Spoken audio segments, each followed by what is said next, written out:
Welcome back to Seven Rivers Talk. We are talking about the Fair Elections campaign. That's what I'm terming it. We're watching Wisconsin elections. And we have Artis and Marianne, co-authors of this campaign, with us today. So we're talking about national elections now. Well, we're talking about national legislation, basically legislative proposals on the national scene that are going to impact on Wisconsin elections.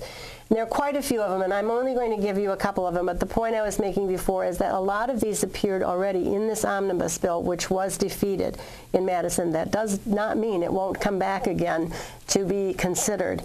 And some of the concerns we have are legislative proposals that would challenge, again, states' rights to have a photo voter ID law in their state. There are currently court challenges against the states that have that.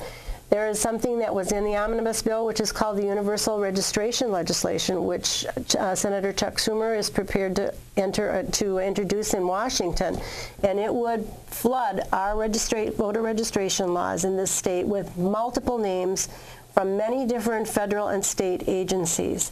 This would open a door to voter registration chaos that would be very problematic. It's very hard to get multiple names on a list to verify their accuracy, to determine that these people are in fact eligible voters, and get those lists to the local polling locations so that you have an accurate record of who actually is a legally registered voter in this state. So that's universal voter registration. Let me just add this, if I may. This universal voter registration thing, it would do away with our registering to vote. And it would just compile all kinds of lists, but we're talking about felon lists. We're talking about... No, we're not talking... Well, we're talking about lists if you apply for unemployment compensation. You're talking about a list if you go to the DNR to get a deer license. You're talking if you go to the Department of Transportation to renew your driver's license or renew your car... what do you call it? Vehicle license. Your name is just going to be put on a voter registration list and sent to, I assume, the Government Accountability Board, and it will be their job to verify that the information that was sent to them is correct and that that person actually is a person who is eligible to vote in this state. And in the meantime, the people who access those services may not know that their name was on the list. They may actually have moved. This is opening and flooding the registration lists, voter registration lists, which are essential at the polling place for keeping our elections open only to those citizens who are eligible voters in the state of Wisconsin. It will be utter chaos, and that may be the goal. I'm not sure. What is the name of this, or how can we look out for? Just look up universal voter registration law, and Google it's legislation that is still coming, I'm sorry to say. There's another piece of legislation which would change the way our votes are cast in the Electoral College. This is a complicated issue. This bill was introduced in Madison. In March, we had 3 days to the hearing, and really there was hardly anyone at that hearing. It would change the way, when we vote for president, our votes would be given over to a super electoral college to use.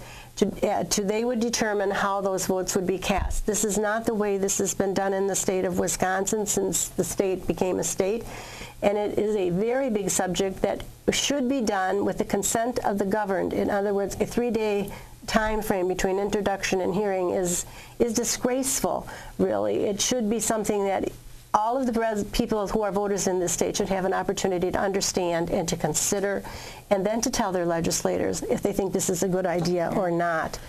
These changes are on a national level, and you hear words like streamline, change, make voting easier, computerize the process, and when I hear those words, my antenna goes up. I'm looking for words that are protect, safeguard, verification, uniformity of process, transparent, and fair.